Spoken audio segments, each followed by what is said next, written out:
I'm Chad Reed. I'm Hillary Langer. I'm Gil Jenkins. And this is Climate Positive. In the context of that much larger, much more distributed, much more diverse market, our view is that there's a need for technology that helps facilitate and knit together the thousands, tens of thousands of participants in that market and drive capital at the lowest cost into developers who are putting steel in the ground and manufacturing stuff in the United States. For over a century, the U.S. government has provided subsidies, often in the form of tax credits, to support domestic energy production. And for renewable energy resources, these tax credits have traditionally subsidized investment, or a project's capital expenditure, and production, the amount of energy produced by a project. But the Inflation Reduction Act altered these tax credits in a number of ways. First, it significantly extended their life. Next, it massively expanded the technologies eligible for them. And lastly, it made them much more easily transferable so that project developers can sell them directly to a wide array of third parties for cash. This transferability provision alone has already supercharged the growth of this tax equity or tax credit market, and as a result has helped to drive low-cost capital to project developers attempting to accelerate the energy transition. So in this episode, I sit down with Alfred Johnson, co-founder and CEO of Crux, a new platform created for developers, tax credit buyers, banks, and advisors to manage and transfer tax credits. While an inherently complex and at times eye-glazing topic, Alfred dynamically details how his platform works, provides the puts and takes on recent market developments, and conveys some sage advice, including lessons from U.S. Secretary of the Treasury, Janet Yellen. Alfred, thank you for joining us today. Thanks for having me. Fun to be on the pod. So first, walk us through your career path, both in the public and private sectors. Yeah, so I grew up in D.C., always kind of around politics and government, went to college in California, and then ended up at the Treasury Department. I was the special assistant to a guy named Lee Sachs, who was running the financial crisis response for Secretary Geithner at the time. I was working on the stress test, the TARP, all of that kind of stuff from the era, and then got interested in and started working on the Recovery Act, which, as you guys know, included quite a lot of clean energy incentives. It was actually my first exposure to these tax credits that we'll spend a lot of time talking about today. Worked in the White House for Bill Daley when he was President Obama's chief of staff. It's fun, full circle moment. Last week, we announced that Bill would be coming on board as a senior advisor to Crux after leaving Wells Fargo as vice chair. So worked for him in the West Wing starting 13 years ago, and then went back to business school. And then after that, went to BlackRock. They had a structured finance advisory group that was facing official institutions. At the time, the European financial crisis was happening. So that group was engaged by central banks in Europe to help resolve that crisis, and also U.S. banks. So did a lot of regulatory capital work for global systemically important banks. Then after that, got into technology, first at a fintech company, and then in 2017 started a marketplace software company called Mobilize that I built, scaled, and sold with my now co-founder, Alan Kramer, for the second time, and then went back into the Treasury Department, working for Janet Yellen as her deputy chief of staff. At first was doing the COVID response. So the ARP, the American Rescue Plan, was passed about 5 weeks after the administration started. The bulk of the implementation of that fell to the Treasury Department. So early on in my time there, I was helping stand up the operational infrastructure to comply and make sure that we were fulfilling on that law. And then technology and financial markets work, which is really my background, but wanted to start another company. At the time, my wife and I were having our second child, James. And so left the department, started thinking about big ideas with a focus on climate, wanted to do something in the space. And then in that period, Chad, the IRA passed, and I started looking at the hundreds of billions of dollars of tax credits made transferable for the first time. Alan and I dug into that over the course of the fall of 2022 and started Crux shortly thereafter. Lessons learned on the legend Janet Yellen? She's an unbelievable person to work for and with. I think if I had to distill one thing about her that is most unusual, it would be her deep curiosity. She's just really, really curious about how and why things work the way that they work. And that leads her to think really deeply about policy choices. And it also extends to people. She's just deeply interested in the people around her. Kind of doesn't matter what level those people may be in the organization. And that was an inspiration to watch. Let's start with the basics on the tax credits. I know many of us here are well versed, but traditionally, how have the investment and production tax credits worked as it relates to renewable energy projects, and why have they been instrumental in growing the industry? Great question. So we have been using tax credits to incentivize renewable energy for a very long time. You just distilled it into the two fundamental categories. There are investment tax credits that correspond to the amount of investment, the capital expenditure in a project. And then there are production tax credits that generally correspond to the amount of energy that is produced by a system. At least historically, it was circumscribed to energy. In the Inflation Reduction Act, that law massively extended and expanded the use of tax credits. So they made tax credits available for more categories than previously had access to them, and extended the credits for at least 10 years or until we get to 25% of 2022 greenhouse gas emissions levels. So the credits are put into the law for a very long time. Interesting thing about credits as a policy tool is they're really useful if you pay a lot of taxes, right? If you pay a lot of taxes, you can just apply the credit in place of the tax obligation. If you don't pay a lot of taxes, which is the case for many developers who are building big project pipelines, and the way that the assets work is you turn the project on and then a solar facility might earn revenue over 4 decades as the sun shines on the panel. So in general, for developers, you don't have the tax benefit line up to the tax profile of the asset. And the result of that is that you've always needed, as long as credits have been the policy tool, for an investor to participate in the ownership of the asset in order to monetize the credits. And that fundamental structure where a large taxpayer is investing in the asset and then monetizing some amount of the tax credits from the project is known as the tax equity market. You all know that extremely well. That market is a $23 billion market as of 2023. It is largely provided by large financial institutions who are able to underwrite and provide that kind of capital. But what the law did was, in addition to making all of these new credits available for lots of different kinds of category and extending them, it also made them transferable. So now you can sell those credits directly to a third party for cash, and that party doesn't need to be an investor in the asset in the way that they do in a tax equity partnership. And so how does the transferability actually work? Like, walk us through maybe a transaction and talk us through how that will impact the size of this market and hopefully the development of renewables going forward. Cool. So let's take a $30 million community solar project with a 30% investment tax credit. In that example, 10% of 30 is 10 million.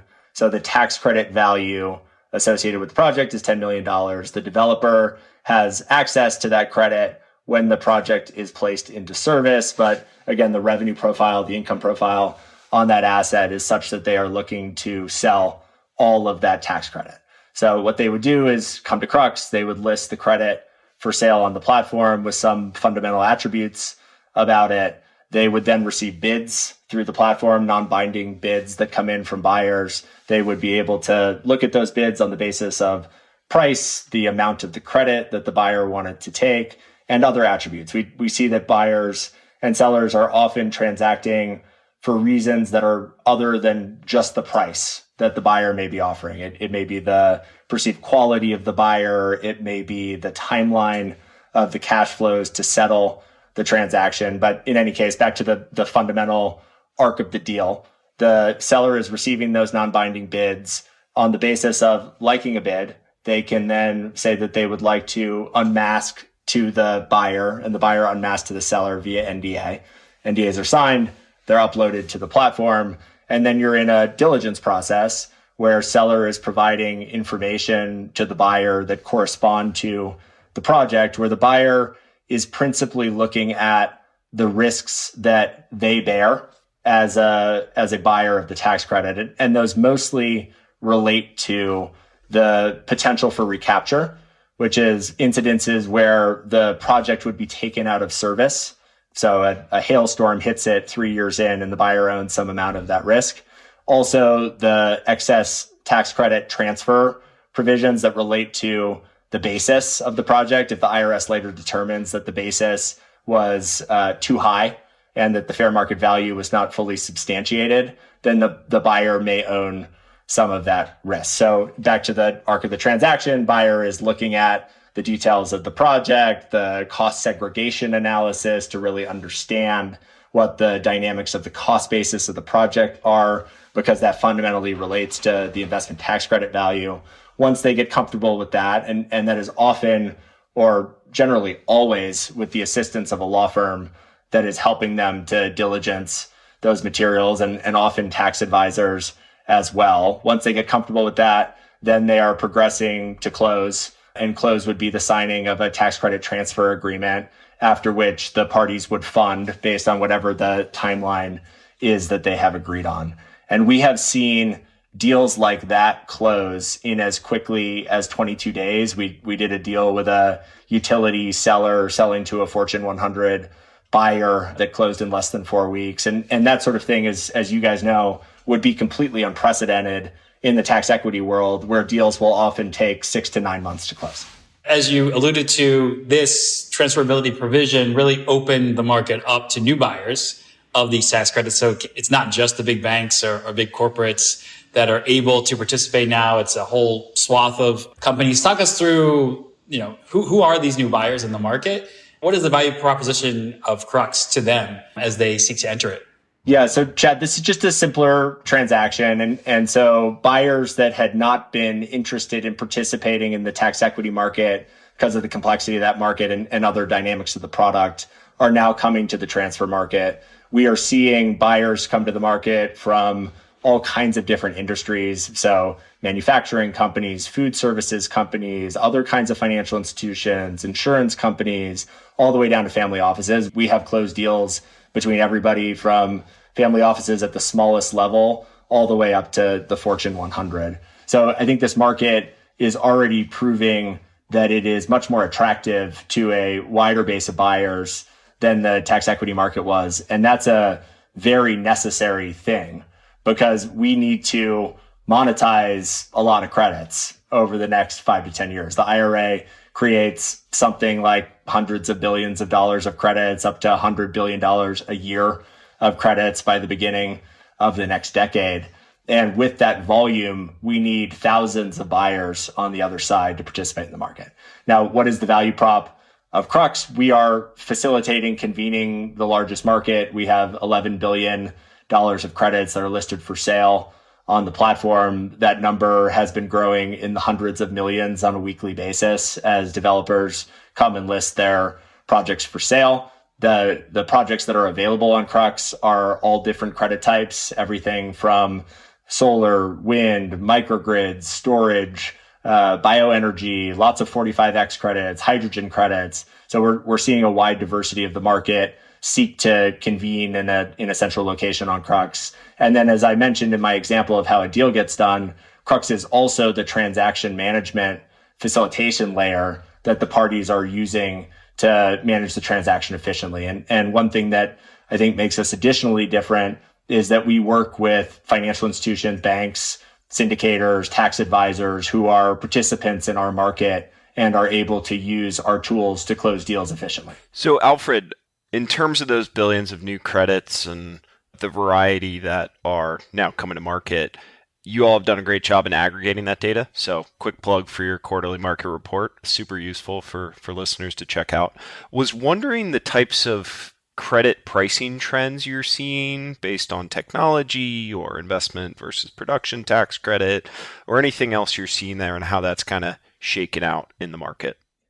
Yeah. So as you mentioned, we put out a lot on pricing and market dynamics. We have the next quarterly market report coming out in early July. Since the market intelligence report we put out in January, we have seen the continuation of some themes that are emerging as fundamental. And I would put those in a couple categories. So one, larger transactions tend to price at a premium versus smaller transactions. So if you're looking at production tax credits, for example, a $100 million transaction of as generated PTCs or 2024, 2025 PTCs might trade at 96 cents on the dollar.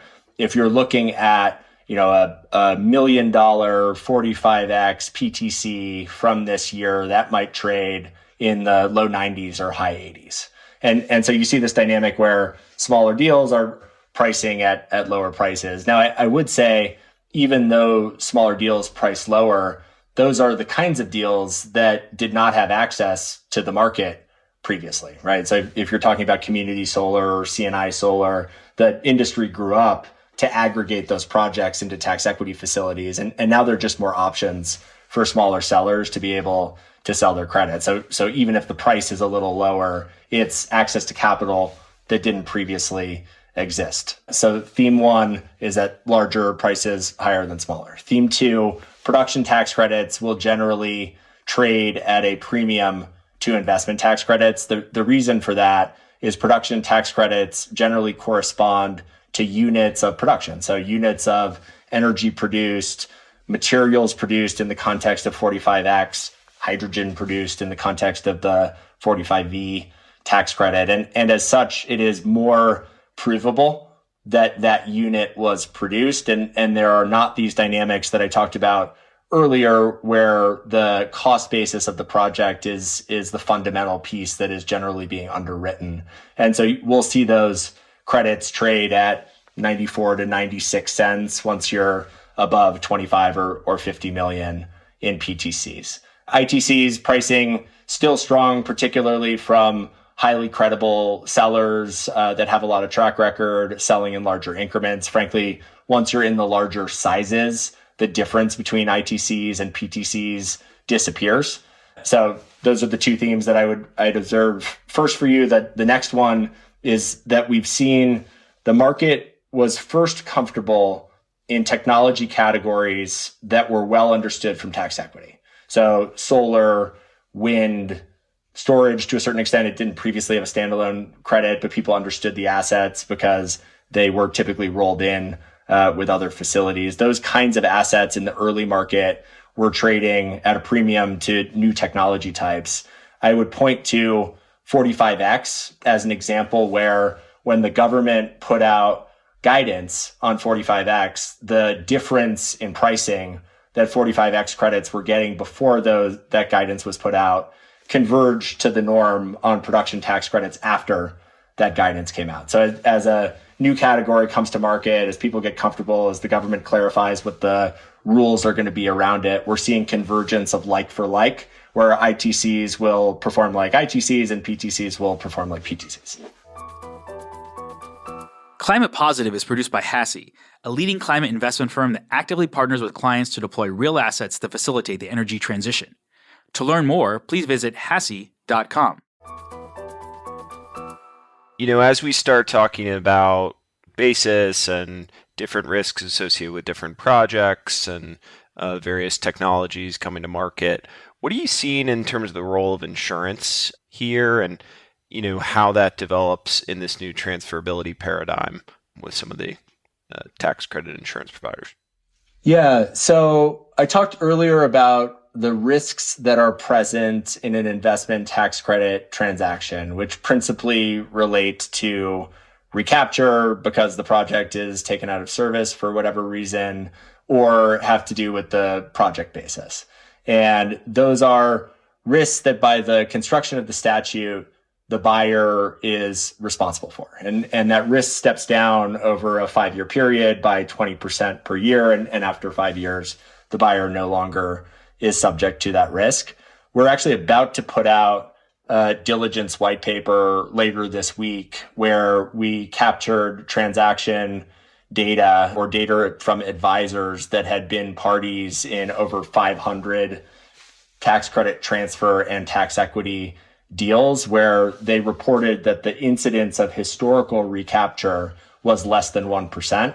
So objectively, based on the time series of data that we have on the market through the existence of the tax equity market, talking to some of the most experienced players in that market, historical incidence of recapture is objectively low. And in many cases in recapture, it is recaptured for a percentage of the credit basis. So the loss given recapture is also low on a historical basis. Now, there may be exceptions, but the exceptions are rare there. But still, back to the insurance product, buyers are wanting to take substantially no actual risk, right? They are wanting to be protected from that. So often sellers are taking out insurance policies at the request of the buyer to the benefit of the buyer. And that is the case in many investment tax credit transactions. So we find in our survey data that is present, investment tax credit insurance is present in 74% of ITC deals. Finding those investments with no risk and that insurance can take all of it is certainly the goal, right? As we, look forward here, obviously y'all have built a really impressive marketplace, serving buyers and sellers well. How is Crux making money on this? What's your, what's kind of the business model in here and how is that structured? Yeah, so there's a lot of value that is created in the market through helping buyers, sellers, and intermediaries find each other. So, fundamentally, you asked what Crux did earlier in the conversation. What Crux does corresponds to the ways that we make money.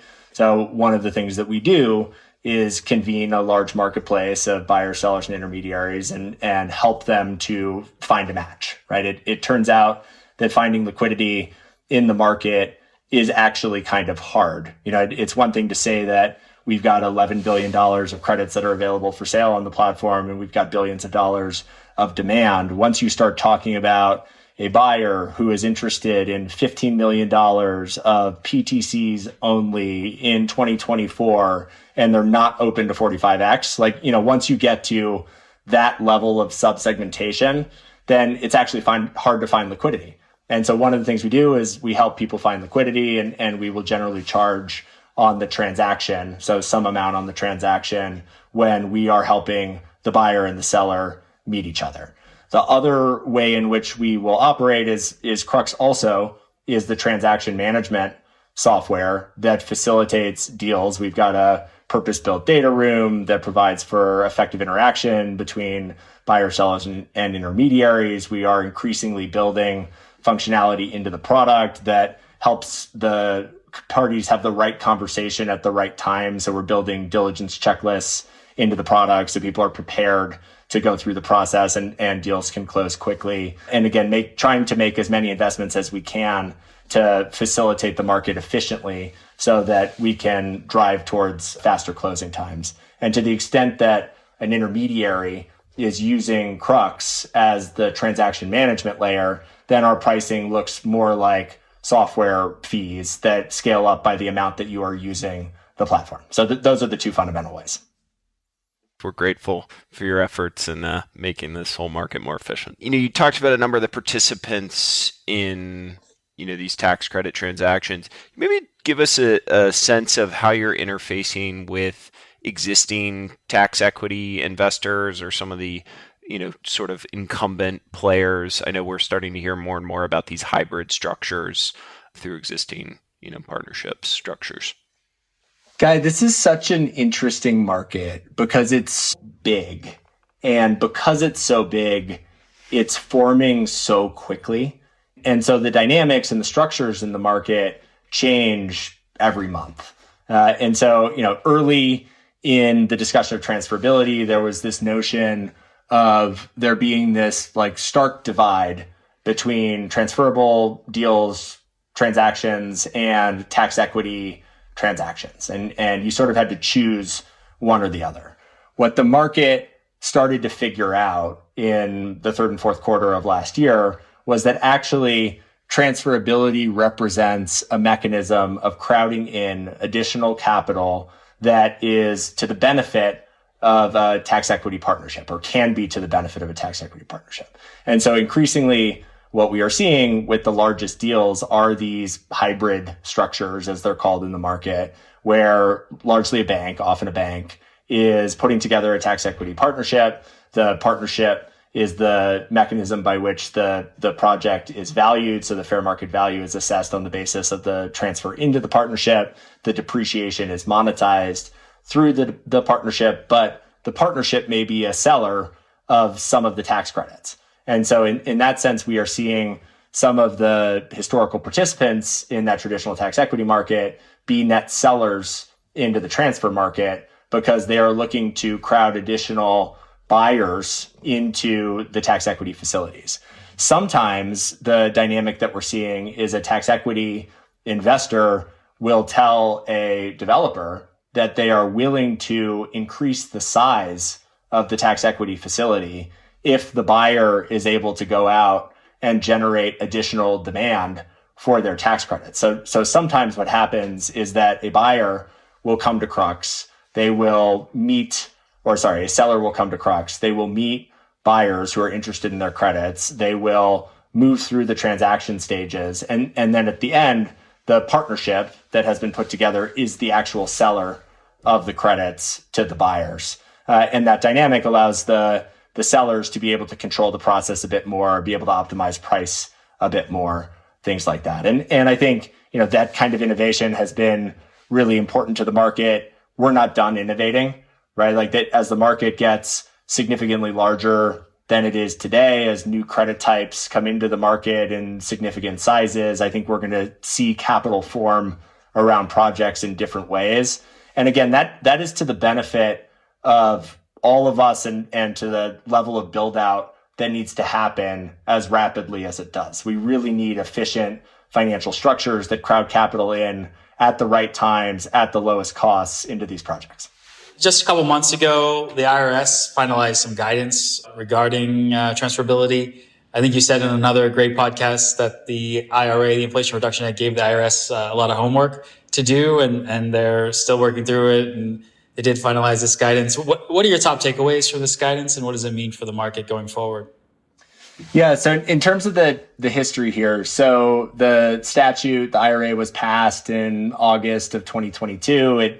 It laid out the broad strokes of the way that transferability and the credits would work. But as you said, the Department, Treasury, and the IRS needed to put out specific guidance on the categories of credits and also how transferability, elective pay, other monetization mechanisms would work. In June of last year, the Department and the IRS put out preliminary guidance, so a notice of proposed rulemaking that outlined the way that transferability was received and determined to work by the department.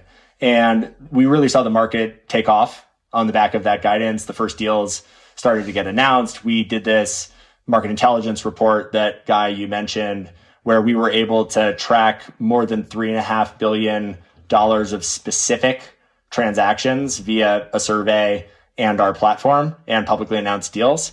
And with that $3.5 billion of specific transactions, we were able to forecast that the market, estimate that the market in 2023 was $7 to $9 billion of total size. So what that shows, Chad, is that this market took off on the basis of that preliminary guidance. The department, no doubt, was looking at that and seeing that pricing was reasonably healthy. ITC pricing 92 to 94 cents, PTC pricing at the end of 2023 94 to 96 cents. Some drop off at the low end of the market, but still seeing a pretty solid floor on pricing, even in smaller credits and in the high 80s in the early market. And I think on the observation of that functioning market where more buyers were coming in, the department put out guidance that was largely reaffirming of the guidance that had been put out in the middle of last year. And we're seeing the market continue to accelerate on the basis of the framework that the department has put forward. At HASI, we're not just an investor, we're also a corporate issuer. And so we participate in the REC PPA markets to offset the carbon footprint of our energy consumption. And we're part of a group called Zero Grid that is looking at ways where corporate buyers, usually ones much bigger than us, like Meta, Salesforce, Amazon, et cetera, how they might participate in this tax credit transfer market, either in addition to, or maybe even instead of buying RECs or signing up for PPAs to meet their net zero or other sustainability targets. Do you have any thoughts on how that might happen or how that might evolve?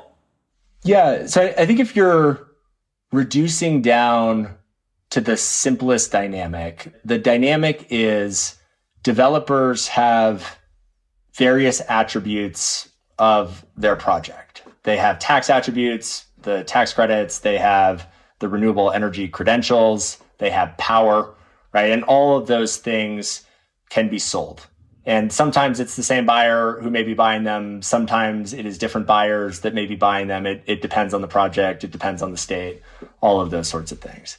I think one of the things that becomes possible now that the law, the IRA, provides the potential for the disaggregation of products is that buyers will be better able to configure their shopping carts. And by that, what I mean is different buyers have different objectives, different tax objectives, different sustainability objectives. And if they're able to use a variety of different products to meet those objectives, that is much more efficient than trying to find the one project that can do everything for them, which may or may not actually be possible. And so I think the dynamic we'll increasingly see is that buyers will participate in the transferable tax credit market. In doing so, they will collectively drive tens of billions of dollars into clean energy and advanced manufacturing in the United States. So that is just a good thing. And they will generate a tax savings by virtue of their participation. And that tax savings can be used to reduce their effective tax rate, or it can be used to invest in other sustainability initiatives. And as you guys know, in many cases, sustainability initiatives are committed, but not fully funded, right? Sometimes a company has said that they will be at net zero by a certain time, but the level of obligation that it would require in order to buy the RECs or the offsets to reach those targets is actually a material amount of balance sheet that has not necessarily been committed. I think the tax credits provide a tool to effectively finance those commitments in a way that we're going to see increasingly sophisticated buyer behaviors. And so where do you see Crux going in the next 3 to 5 years? What does your platform look like? I think this law is so big and so catalytic. And, I think back, I was in the Treasury Department in the 2021, 2022 era. In that era, the Congress was passing huge pieces of legislation, right? Like, going back to the COVID crisis, there were several trillion-dollar pieces of legislation that happened over that era. And in light of that, I think when the IRA passed in the summer of 2022, people did not totally appreciate just how significant this piece of legislation is. It was scored at the time at $370 billion. It took people a little while to get their heads around what was actually in it. And what's in it is a unbelievably catalytic amount of capital that is going to go into renewable energy development across the country and advanced manufacturing and reshoring of domestic supply chains. And that is happening in enormous size. So what this market is going to look like is it's going to grow a lot over the next 5 years. And that's awesome because that means that more stuff is getting built in the United States, more projects are getting turned on, the grid is getting cleaner. We're meeting the increasing energy demand that is coming from things like AI that is changing the shape of energy utilization in the United States and increasing the demands on the system. So in the context of that much larger, much more distributed, much more diverse market, our view is that there's a need for technology that helps facilitate and knit together the thousands, tens of thousands of participants in that market and drive capital at the lowest cost into developers who are putting steel in the ground and manufacturing stuff in the United States. And that's what we're going to be focused on. Alfred, I can honestly say I've never had a more exciting and optimistic conversation about tax credits. So Thank you for doing it with us with a huge smile on your face. Well, Chad, let me ask you how many conversations on this pod you have had about tax credits before I know how much of a compliment that is. Yeah. Guy and I have had some private conversations, but that's about it. Okay, good. So before we end, we have the hot seat. So we ask your immediate reactions to the following statements and questions. One thing I've changed my mind on is work travel. I was like in the immediate post-COVID era, I was like, Zoom forever. This is amazing. I can go anywhere in 30 minutes. And I think increasingly, I'm finding that there's a lot of value to seeing people in person. You've, again, worked in a lot of amazing institutions and are a very productive person, it seems. So the key ingredient to your productivity is health, sleep, diet, and exercise. I really try to do 8 hours of sleep a night. If I don't, I get grumpy. And I feel that my productivity wanes as a result of it. So it's a main focus over here. Don't always succeed, but that's the most important determining factor. Words to live by. I'm most proud of my family. I have a wonderful wife, Emily. We got married in 2016. We've got 2 boys who are the light of our lives. And I'm really proud of the thing that we built together. The book that has influenced me most is, I think, probably The Alchemist. So I really like the story, the notion that what you may be looking for, you may already have, but the journey is still valuable. Wow. Great words to live by. Again, the best restaurant in DC is? I really like Lutece right now. It's in Georgetown, like sort of Upper Georgetown. Emily and I would just go there because it's this like great French bistro in Georgetown. And then all of a sudden it was a New York Times 50 best restaurants in the country. So their game is high. I think we'll just end with, to me, climate positive means being on the doorstep of one of the biggest changes in human history and doing it together. And you picked up a word, it's optimism. I think for all of the things that we are facing that are difficult and complicated, I think the level of innovation that we're seeing right now in our energy system and collectively is just really optimistic and exciting. So I think climate positive is optimism that we're going to be able to solve the challenges that we face. Great words to end on. Alfred, thank you so much. It's been a great conversation, great overview of Crux and all the great work you do. Thank you for joining us. Awesome. And thanks for the great work you guys do. Nice to be on here. If you enjoyed this week's episode, please leave us a rating and review on Apple and Spotify. This really helps us reach more listeners.